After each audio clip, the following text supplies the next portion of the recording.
तो इससे पहले हमने ये जाना था कि कैसे एक सिंगल रन मेथड जो है मल्टीपल थ्रेड के कॉल को हैंडल कर सकता है। इसके लिए बेसिकली हमने क्या काम किया था कि एक हमारा क्लास है, ओके, जिस क्लास का नाम है टास्क असाइनर। इसके हमने तीन ऑब्जेक्ट क्रिएट किए और इन तीनों ऑब्जेक्ट में तीनों थ्रेड का हमने नेम सेट कर दिया, प्रिंट, बैंक, ऐड।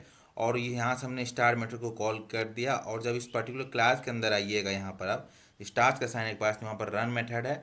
सबसे पहले क्या काम था, करंट थ्रेड को ऑब्जेक्ट के लिए रेफरेंस लेता है, देन यहाँ से उस पर्टिकुलर थ्रेड का नेम को गेट करता है और चेक करता है कि पर्टिकुलर थ्रेड का नेम बैंक है तो bank related activity operation perform करता है, प्रिंट है तो प्रिंट रिलेटेड एक्टिविटी परफॉर्म करता है, अगर ऐड है तो एडिशन रिलेटेड ऑपरेशन परफॉर्म करता है। ओके, अब हम जानने वाले हैं कि जब हम किसी एक्सेप्शन अगर हैपन होता है मल्टी थ्रेडिंग प्रोग्राम में तो कैसे इसका बिहेवियर रहने वाला है, इसके बारे में हम जानने वाले हैं। कि यहाँ पर कि तीन थ्रेड चल रहा है, ओके, एक बैंक रिलेटेड है, एक प्रिंटिंग रिलेटेड है, एक ऐड रिलेटेड है।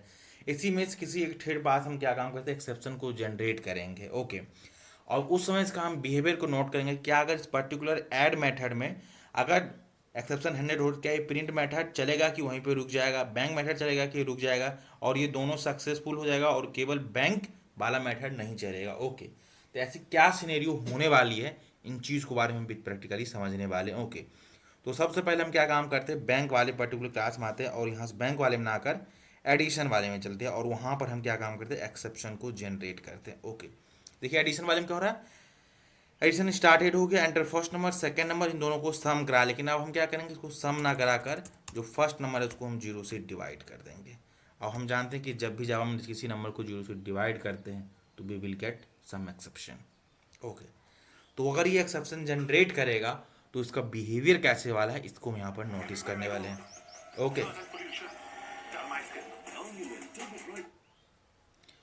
तो इसकी बिहेवियर को हम नोट यहाँ पर करेंगे। तो सबसे इस प्रोग्राम को हम रन करते हैं, देन इसको चेक करते हैं इसका बिहेवियर कैसे रहने वाला है, ओके।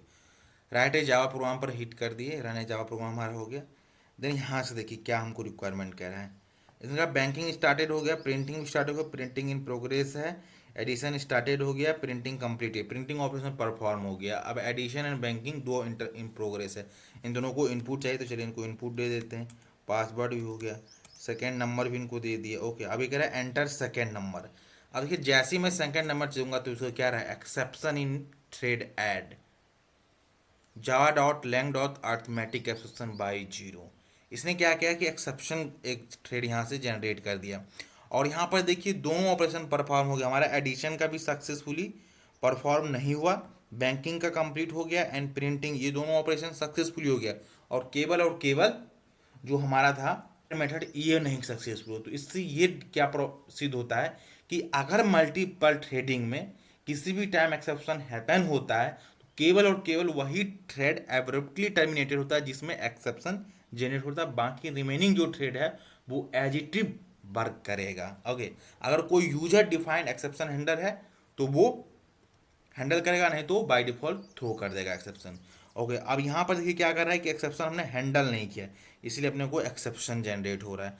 अगर हम यहाँ के उसको हैंडल कर लें तो यहाँ पर अपने को एक्सेप्शन ऐसा नहीं दिखेगा, यहाँ पर एक एक्सेप्शन आ जाएगा, ओके। तो यहाँ पर देखते हैं एडिशन वाले में आते हैं और देखिए यहाँ पर ये आ रहा है, ये कोड जनरेट कर रहा है, राइट। तो इसको हम क्या करेंगे, ट्राई कैच के अंदर रख देते हैं कि यही प्रॉब्लम क्रिएट कर रहा है।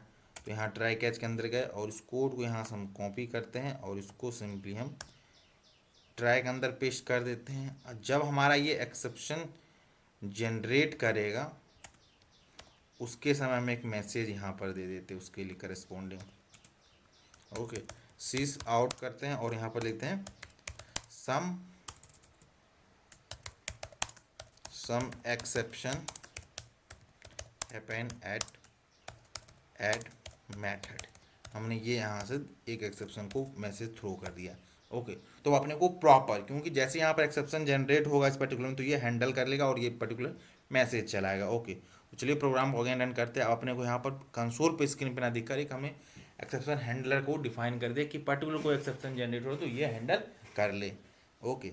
और यहाँ से ये प्रूव हुआ कि आपके पास अगर मल्टीपल थ्रेड रन कर रहा है तो कि सभी थ्रेड जो इंटरप्ट नहीं होगा, कौन थ्रेड इंटरप्ट होगा, जिसमें एक्सेप्शन जनरेट होगा वही होगा, रिमेनिंग एज इट इज वो वर्क करता रहेगा, उस पर कोई इफेक्ट पड़ने वाला नहीं है। इस पर्टिकुलर प्रोग्राम की सिनेरियो से हम ये समझ पाएंगे, ओके।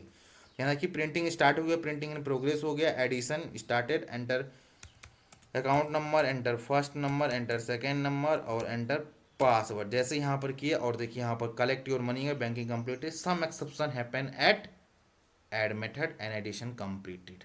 ओके, अब देखिए एक्सेप्शन नहीं मिला, ये पर्टिकुलर लाइन इंडिकेट कर रहा है। ओके, तो बट बेसिकली हम ये समझने वाले थे इस पर्टिकुलर प्रोग्राम से कि अगर हमारा मल्टीपल थ्रेड रन कर रहा है, उसमें से किसी एक थ्रेड ने एक्सेप्शन को जनरेट किया है, तो केवल और केवल वही थ्रेड जो है इंटरप्ट होगा, remaining thread as it is work करता है, उसमें कोई भी इफेक्ट पड़ने वाला नहीं है। इस पर्टिकुलर से वीडियो से हम ये समझ पाए।